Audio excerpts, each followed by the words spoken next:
Hello, Louisiana Beer Reviews. Let me straighten this up a little bit. That's a little better. We're doing a revisit. This is a special edition Stag Revisited, because somebody sent me some of this a few years ago and we did a review of it. But you wanted to do it because you got back from our trip to Missouri. Yeah, and this stuff was all over the place. Lots of the locals drink it. I actually went into a pub where they had it on pull with the special Stag pull handle, and they had Stag memorabilia all over the place. How was it on draft? Oh, it was fantastic. So this started in 1851 and it was called Kaiser beer. And then in 1908 they changed the name to Stag. It was a little brewery in Bellevue, Illinois. But it's been closed down for decades now. I think since the 80s. And it's a Pabst brand today. And Pabst contracts their beer to Different people, City Brewing, Miller Brewing. mainly Miller. Mainly, yeah.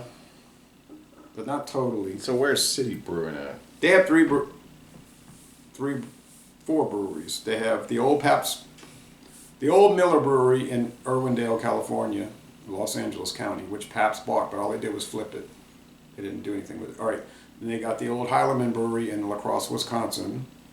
They got the old Schlitz Brewery in Memphis, Tennessee, and the old Rolling Rock Brewery in Latrobe, Pennsylvania. So they basically just bought other people's breweries instead of building their own. And you know, they kind of fix them up. And City Brewing just does contract brewing. They don't. Well, the area I got this in was in southeast Missouri.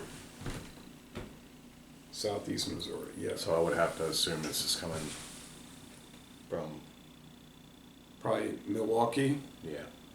or La Crosse, Wisconsin. It'll probably tell you on the can. Let me see the can. I might be able to figure out the Pabst code, but they're kind of secretive, you know.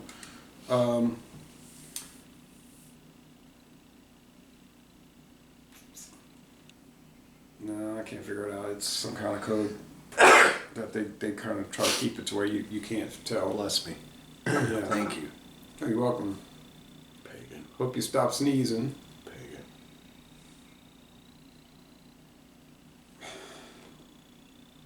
Cheers. Cheers. Well, it smells like regular old beer to me, you know, not in a bad way, but just Nope. smells like. It smells like good old beer from back in days when they all had the simple beer recipes. Yeah, it's probably very similar to, like, say, Miller High Life. I think it's 4.5% alcohol, so I think they're probably using water, 2 and 6 row barley malt, hops, yeast, and probably a big amount of brewer's syrup, which is a type of corn syrup. Yeah. Doesn't say anywhere on the can what the ABV is, does it? Kids, y'all have to watch me put these glasses on. This one right here is going to maybe do it.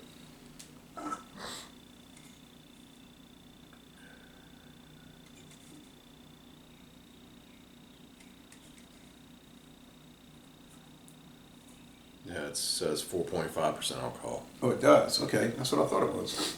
No, I thought right. There's a Stag website that talks about the beer a little bit, and then you can buy merchandise from it. That's the main reason for their website, so you can buy caps and T-shirts from them. Yeah.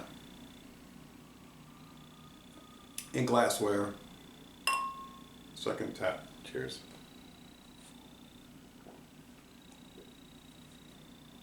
Yeah. Just standard lager. I don't know what else to say. You could tell it's not an all malt beer. That corn syrup gives it that filler taste. What I mean is that American beer flavor. Very soft. A Euro lager, you're going to get that biscuit, that cracker, that biscuit. You don't really get that with American beers. You just get like. I'll get a slight white biscuit bread. with this. Yeah? Yeah. I don't know. Bitterness, you can just put that to bed. You're not going to get hot bitterness here. Mm-mm. Probably 12 IBUs. Sweetness, it's not really too sweet. I'd say 2 out of 5 sugar cubes. It's a dry beer. It's sort of like the champagne of beers. Condo. But without that cooked vegetable flavor. You know, Miller High Life sometimes says that. Like if you boil vegetables in the pot, and it has that taste. This doesn't have that. This is a little cleaner. So how does the draft version compare to the canned version? It's a little richer. Yeah? It's never been pasteurized. And you said everywhere you were driving in like Sykeston and Matthews and Cape Girardeau and whatnot, Yeah. that they had, well, people know what southeastern Missouri is. They had Stag signs and bars everywhere, huh? Yeah. And in the stores they had cases of it. Yeah. And the price was good. Yeah, you can get a case for $13.98. 24 pack? Yep. That's a case. That's craziness. Yep.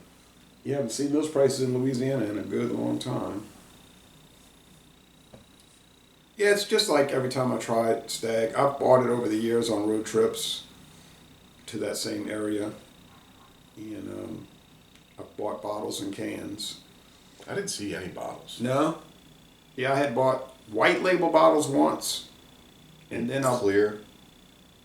No, it was brown bottles, but the label was white with gold trim. And then the next time I went back up there, it was the gold label with the white trim bottles. And then I saw cans too. And then one time I was in St. Louis and they had Stag Ice. Stag Ice. I bought a 24-ounce can. I never saw it again. It's pretty good. Somebody's experiment. Mm-hmm. I go with an A-, like about 91.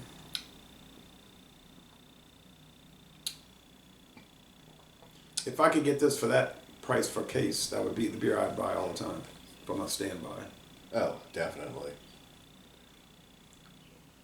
If I drove rather than flew, I probably would come back with a trunk load of it at that price. That would have been a smart move. Oh yeah. Now, one beer. $13.98 a case. Yeah. Now, when I was in Wisconsin over 10 years ago, I bought some cases of a beer called Blatz, which was a similar price to what you saw. And Blatz's was a local Wisconsin brewery, and it was similar to this. And I bought they had a white label and a silver label. Never did see bottles of Blatz.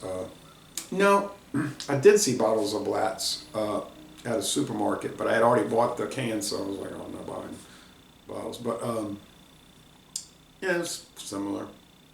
Blatz. You never had Blatz. Mm-mm. Another Pabst buyout. What's your score? I say 91. I'm right there with you. I'm gonna give it a 92. I like it really good. I think it's a good beer. It's definitely a throwback style, but it's also one of those styles. If it ain't broke, don't fix it. Right. But if And you want to this- experiment and make Stag Ice, go ahead. But this ain't broke. This is just an old recipe, and an old style beer. Was probably popular in the 70s. Yeah, that was probably its heyday. Yeah. But apparently where you went, it's still in its heyday.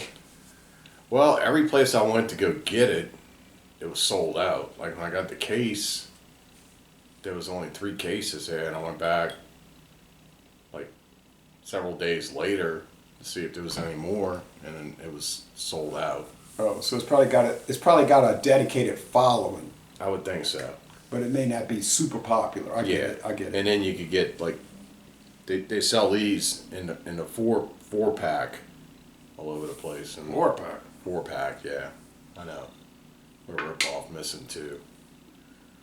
But you get the 4-packs. These were all over the place in convenience stores.